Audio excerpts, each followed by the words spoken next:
একদম মিছা কথা এনে লেকচার মারে ইউপিপিএল একদম কাম নাই এনে লেকচার মারি থাকে একো কাম কৰিব নোৱাৰে এটো একদম সঁচা কথা।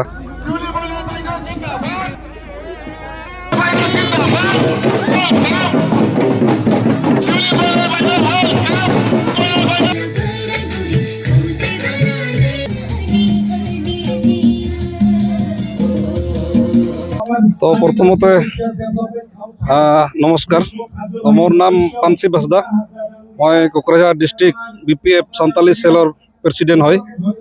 তো হয় এতিয়া চাব পাৰিছো আমাৰ এই দবৰাগাঁও পাঁচকলজোৰা প্ৰাইমাৰীত আজি আমাৰ সাঁওতাল আদিবাসী মানুহ বহুত গোট খাইছো।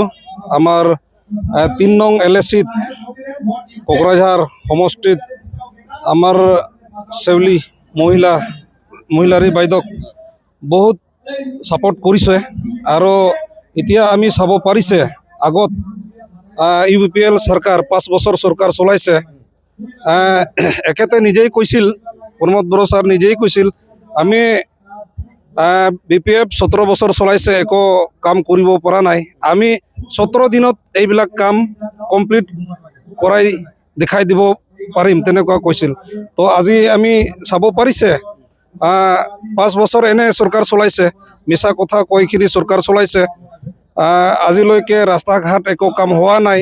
আৰু আমাৰ 3 নং LAC-ত কোকৰাঝাৰ সমষ্টিত চাব গ'লে আমাৰ লৰেন্স এছলাৰী একো কাম কৰা নাই, এনেই নিজৰ পকেটৰ কাৰণেহে কাম কৰিছে। আৰু এতিয়া মই চাই আছো আমাৰ সান্তাল আদিবাসী এজন MCLA আছে ইউপিপিএল দলৰ পৰা উইলসন হাসদা। আগত সৰকাৰ থাকা সময়ত আমাৰ সাঁওতাল আদিবাসী গাঁৱত সোমোৱা নাই, এতিয়া সৰকাৰ শেষ হোৱাৰ পাছত আমি চাই আছে প্ৰত্যেক গাঁৱে গাঁৱে সোমাই আছে, বহুত মিছা কথা কৈখিনি মানুহবিলাক প্ৰলোভন দি আছে।